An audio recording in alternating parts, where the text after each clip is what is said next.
Initialize.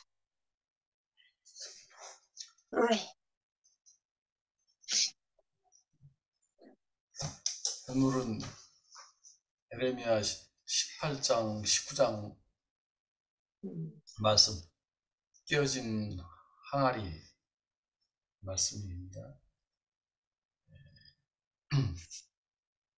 오늘 분량이 좀 많아서 딴 날보다 시간이 조금 될 것 같습니다. 지금 우리가 이제 에레미야 19장까지 왔는데, 대략적으로 보면 1장은 이제 서론을 말씀하고 2장부터 20장까지는 남유다의 타락과 선지자의 독백, 그리고 다음에 21장부터 25장까지는 세 사람의 왕에 대한 말씀, 그리고 26장부터 29장까지는 거짓 선지자에 대한 말씀, 그리고 우리가 잘 아는 30장부터 33장까지는 하나님의 나라와 하나님의 의로, 유명한 장이죠. 그리고 39장부터 45장까지는 예루살렘의 파괴, 그리고 46장부터 59장까지가 열방에 대한 메시지, 51장, 52장이 이제 끝인데 바벨론의 심판에 대한 말씀입니다. 이사야서가 66권까지 있고 에레미야가 52권까지 있는데 양으로 보면 에레미야서가 더 많습니다. 그만큼 이제 어떻게 보면 사연도 많고 더 복잡하고 그런 말씀이죠. 오늘 에레미야 18, 19장을 보면서 에레미야에 대해서 다시 한번 생각을 해봤습니다. 에레미야 선지자는 눈물의 선지자라고 하는데 사실은 그 눈물은 하나님의 마음이 겹쳐진 그런 하나님의 눈물이라고 볼 수도 있고, 자녀를 향한 그 아버지 마음을 우리가 읽을 수 있죠. 그렇게 보면 우리 영경자매 간증처럼 그 아버지 마음으로 이렇게 우리가 듣게 되면 더 이렇게 쉽게 마음에 와 닿고 이해할 수 있습니다. 에레미야 선지자는 남유다의 그 가장 악한 왕, 므낫세 왕, 그 무죄한 자들을 수없이 죽인 그 므낫세 왕 때 출생을 해가지고 그 율법책을 발견하고 성전을 새롭게 한 남유다의 성군 요시야 왕 때 에레미야가 20살 때 택함을 받았어요. 그래서 요시야 왕과 에레미야는 함께 서로 의지하고 동역을 하게 됐어요. 그러다가 얼마 안 가서 요시야 왕이 무기또 전투에서 허망하게 사망하게 되고 에레미야는 홀로 모든 걸 홀로 견디면서 사역을 하게 됐습니다. 역사적으로 굉장히 혼란한 시기였는데 신흥 강대국 바벨론이 이제 강성해가지고 아수르도 망하게 되고 애굽도 패망하게 되고 이제 드디어 바벨론의 시대가 도래하게 되었지요. 이사야 선지자는 히스기야 왕이 함께해서 동역함으로써 서로 의지하고 서로 이 마음을 주고받고 했지만 이 눈물의 선지자 에레미야는 홀로 온몸으로 그 어두운 시기를 견뎌야 했습니다. 혼탁한 한 시대를 거치면서 역사적으로 큰 그 경랑의 시대에 왕이 5번이나 바뀌고 BC 627년부터 587년까지 40년을 하나님을 위한 그 사역을 했는데 마지막 유다 왕 히드기야 때는 우리가 말씀 들은 것처럼 바벨론의 그 느부갓네살 왕의 보는 앞에서 아들이 죽임을 당하게 되고, 그 히드기야 왕은 눈이 뽑히게 되고, 그런데도 불구하고 도망을 가다가 결국은 잡혀서 죽게 되죠. 이 모든 것을 보고 겪은 불행의 선지자 예레미야. 그렇지만 이제 앞으로 나올 거지만 이 예레미야는 굉장히 감성적이고 어떻게 서정적이고 감정적이고, 그렇지만 우리가 그 생각보다 훨씬 그 합리적이고 아주 현실적인 사람이죠. 이제 앞으로 나오겠지만 예레미야는 그때 그 당시 그 세대에서 상상하기 어려운 정도로 합리적인 사람이고 아주 현실적인 사람입니다. 그래, 예레미야가 하는 말은 너희들이 길이 잘못됐다. 너희들은 파멸을 당할 것이고 멸망을 당할 것이다.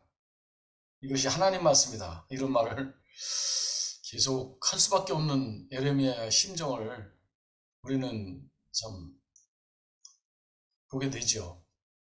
거역하고 있는 유다 백성들을 향해서 돌이키라고 말하지만 백성들은 알아듣지 못하고 하물며 이제 그의 고향인 아나돗, 이 아나돗 사람들은 그 다윗 왕이 그 자기 아들, 그 아들을 그 왕으로 책봉할 때 반대했던 그런 아비아달 제사장의 후손이지요.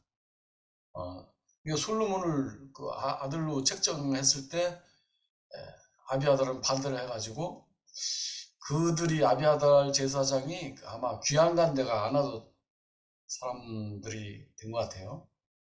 그런 고향 사람들마저 이제 에레미야를 죽이려고 오늘 말씀 나오는 것처럼 구덩이를 파고 올무를 놓고, 전번 시간에 우리가 19장에서 본 것처럼 성전 총감독 바스홀은 예레미야의 목에다가 고랑을 채워서 감옥에 가두게 되고 어려운 시대를 살았습니다. 그렇지만 그런 어려운 환경과 어려운 그 경랑 속에서도 오직 예레미야는 하나님의 말씀만을 붙잡고 어려운 시간들을 혼자 견뎌왔죠. 그렇지만 이렇게 어렵고 힘든 그 예레미야의 사역, 그 결과는 예루살렘 성이 결국은 멸망하는 것으로 끝이 나죠. 그러니까 가장 어두운 그 시기에 그 백성들을 하나님 말씀으로 이끌어야 될 그 제사장하고 선지자하고 그리고 왕들, 그 오늘도 나오지만 그들이 백성들을 인도할 생각은 안 하고 오히려 풍요와 다산의 신인 그 바알을 섬기고 의지할 곳도 없는 어둡고 힘든 그 시대에 예레미야는 이렇게 홀로 고군분투하면서 하나님의 놀라운 메시지가 이제 새 언약이 여기서 선포되게 됐습니다. 그러니까 역사상 가장 어려운 시기에, 가장 어두운 절망적인 시기에 나이도 어리고 아주 감성적인 예레미야에 의해서 하나님의 메시지가 선포된 거죠. 하나님의 장막이 사람과 함께 있다. 참 놀라운 말씀이고 상상할 수 없는 그런 말씀이죠. 내 법이, 여기서 법은 이제 마음이죠. 마음이 말씀이고 말씀이 법인 거니까 내 법이 너의 생각에 되고 너의 마음이 되리라 했으니까 하나님의 마음이 우리 생각이 되고 하나님의 마음이 우리의 마음이 되리라 했으니까 참 놀라운 하나님의 은혜로운 국민입니다. 이제 18장 1절부터 한번 말씀을 보겠습니다. 18장 1절에 여호와께로부터 예레미야에게 임한 말씀이 이르시되 이렇게 시작합니다. 그러니까 이 말씀은 여호와의 말씀이 예레미야에게 임해가지고 하신 말씀이다. 이런 말씀이 되는데 이것은 18장과 19장 모두가 하나님의 말씀이다 이런 뜻이 되죠. 이 하나님의 말씀이란 뜻은 또한 하나님의 권위다 이런 말도 되는 겁니다. 여기 2절에 일어나서 토기장의 집으로 내려가라. 토기장이는 이제 진흙이니까 진흙은 항상 밑에 있죠. 산 위에 있는 게 아니고 진흙은 또랑 냇가 밑에 있으니까 내려가라. 토기장의 집에 내려가면 내가 거기서 말하겠다. 그가 농노로 일하는데 여기서 농노는 영어로 말하면 차 바퀴 휠입니다. 차 바퀴 휠. 동그랗게 돌아가는 거 말하죠. 그래서 그가 휠처럼 돌아가는 그 농노로 일을 하는데 그가 만든 그릇이 손에서 터지니까 자기 의견대로 다른 것을 만들었다. 그래서 이제 그 주권자의 그 의견에 의해서 이러기도 하고 저러기도 한다. 이런 말씀입니다. 6절에 보니까 이스라엘 족속아 진흙이 토기장의 손에 있음과 같이 너희가 내 손 안에 있으니 이렇게 말하는데 오늘 그 18, 19장에 아주 주제가 되는 말씀이죠.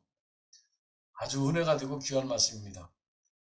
이 말씀이 이 말씀 안에 포함된다면 우리가 갖고 있던 인생을 내 손에서 놓을 수 있고 나를 지으시는 그분께 온전한 자유를 드릴 수 있게 되죠. 18장 6절에 이스라엘 족속아 진흙이 토기장의 손에 있음 같이 너희가 내 손 안에 있느니라. 아주 우리를 자유케 하고 우리를 은혜 안에 이렇게 포함시키는 감싸주시고 품어주시는 말씀이죠.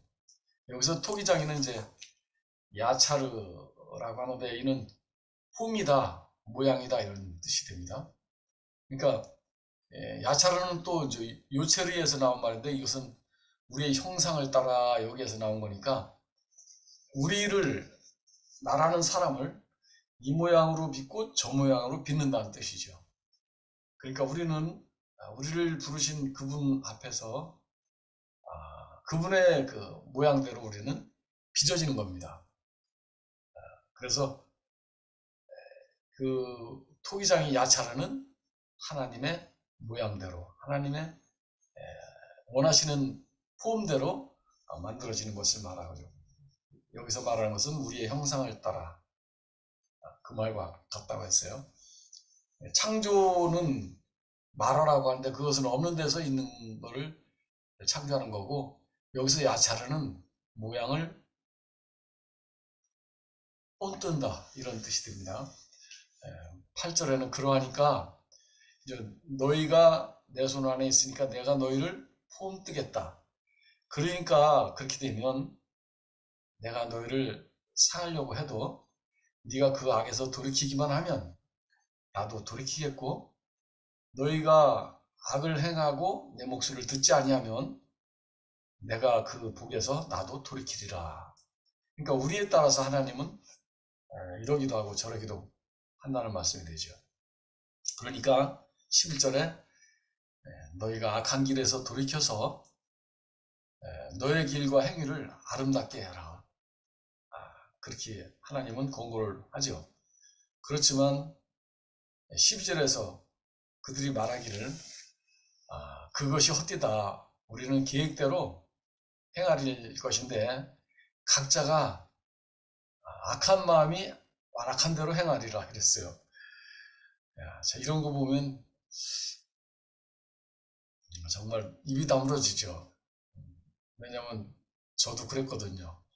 하나님께서 이리 해라 그러면 내가 너를 아름답게 하리라 했지만 나는 내 마음에 악한 대로 내 마음이 악한 대로 완악한 대로 내가 행하겠다 이랬으니까 참 남 얘기가 아니고 내 얘기가 되는 것 같아요. 14절에 그러니까 14절에 하나님께서 탄식을 하는데 산꼭대기 있는 눈이 산봉우리에 있는 눈이 어찌 그 흘러내리기를 멈추겠느냐. 하나님의 탄식입니다. 자연이 이렇게 이럴진데 사람의 마음만 부패했다는 것이죠. 천하 만물이 다 참되지만 사람의 마음만 부패했다 이런 뜻이 됩니다. 17절에 보니까 그러므로 여호와께서 그들을 바람에 날리는 겨와 같이 흩으며 오히려 여호와께서 등을 보이고 얼굴을 감추리라 하신다.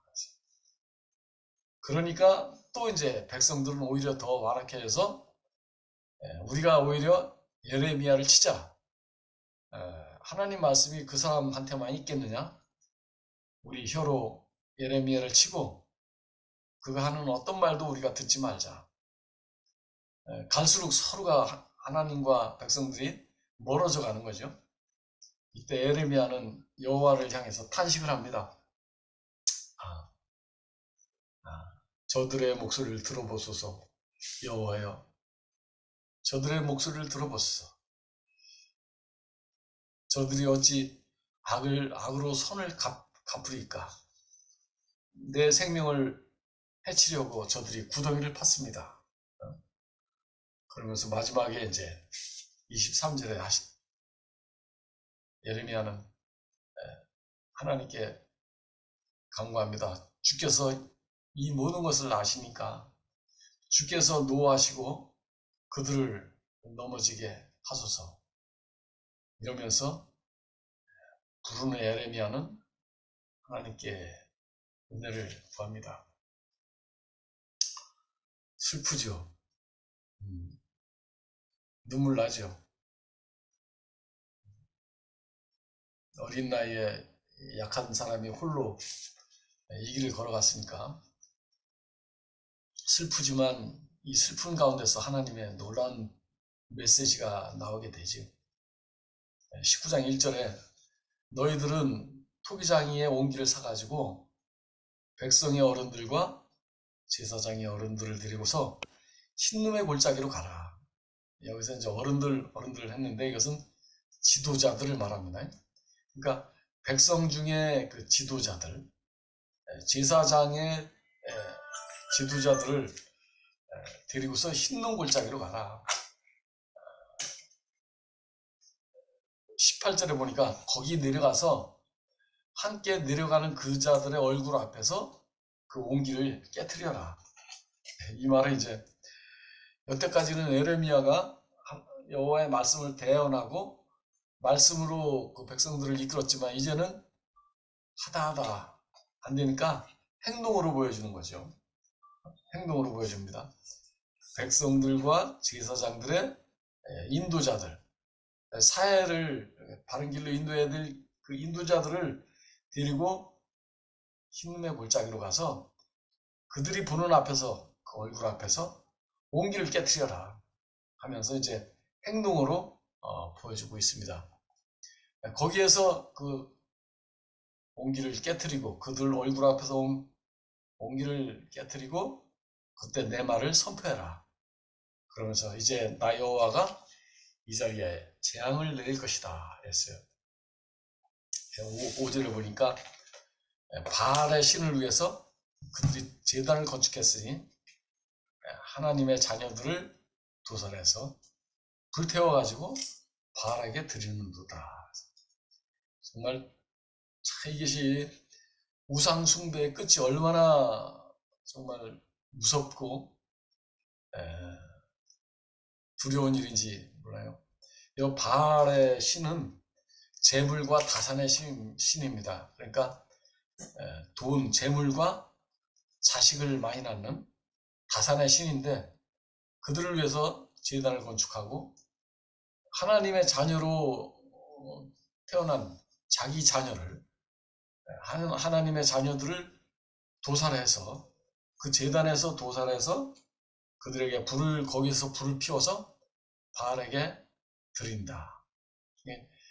바알의 신은 사람의 가장 큰 약점이 물질과 정욕이죠. 그러니까 바알의 신은 사람의 가장 큰 약점인 물질과 정욕을 이용해서 자기를 위해서 모든 걸 하도록 그렇게 사람들을 유혹한 것입니다. 이제 이곳을 6절에 보니까 이제는 이곳을 흰눈의 골짜기라고 하지 말고 도벳의 골짜기라 하지 말고 죽임의 골짜기로 할 것이다 했어요. 여기에서 도벳의 골짜기라는 말이 나오는데, 이 도벳의 골짜기라는 말은 북소리의 골짜기라는 뜻이랍니다. 그럼 왜 북소리의 골짜기라고 했는가 하면 내 자식을 불구덩이에다가 억지로 강제로 집어넣으려고 그 뜨거운 불구덩이에 내 자식을 밀어 넣으려고 하니까 그 자식이 있는 대로 아우성을 치고 고함을 지르면서 살려달라고 울부짖는 거죠.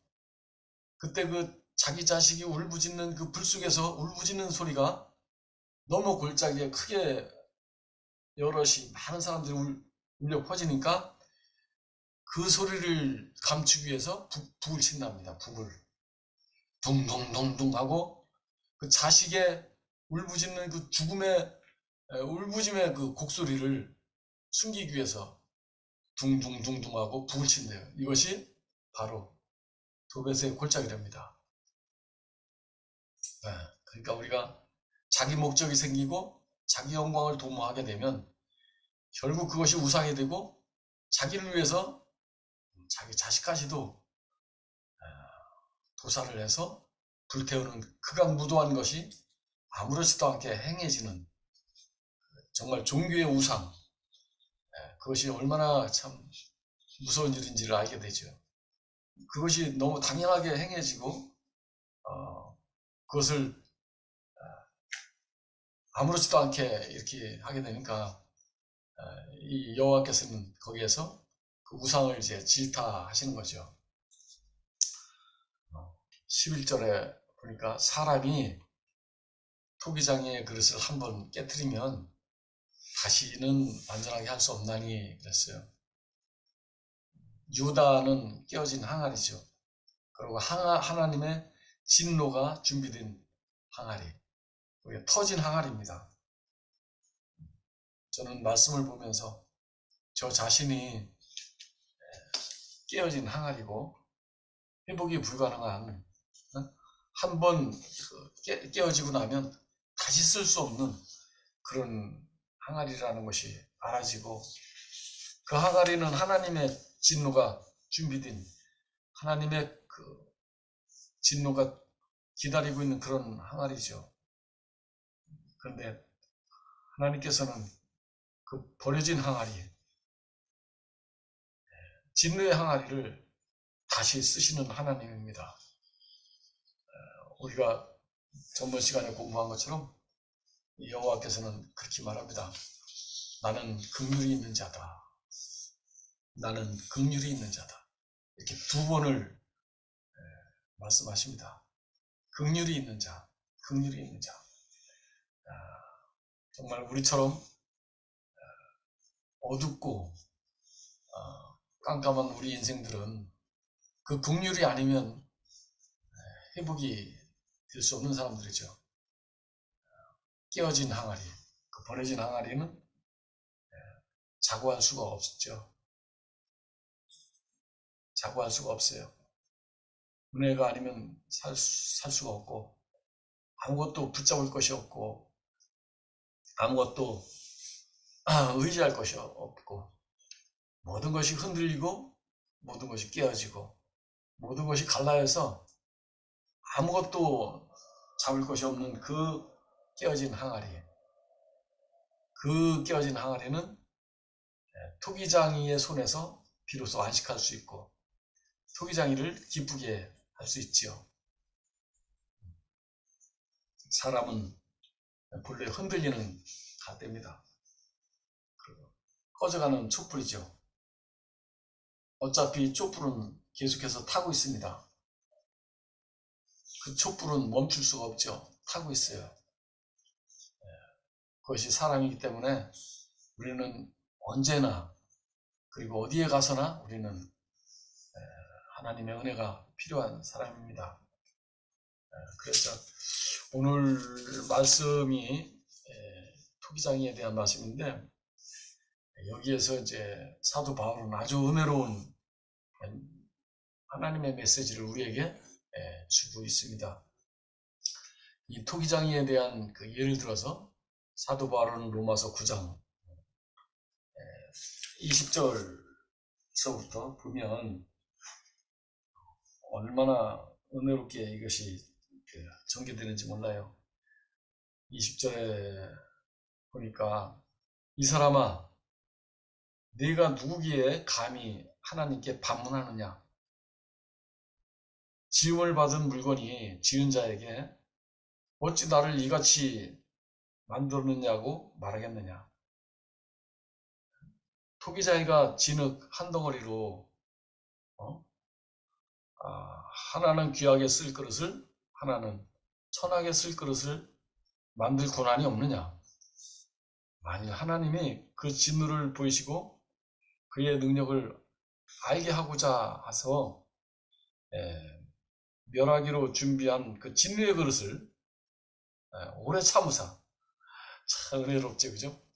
멸하기로 작정된 깨어진 그 준비된 그릇, 진노의 그릇을 하나님께서는 오래 참으사 관용을 베푸시고, 또한 하나님께서 영광 받기로 예비하신 바 돼서 긍휼의 그릇에 대해서 그의 영광의 풍성함을 알게 하고자 했다.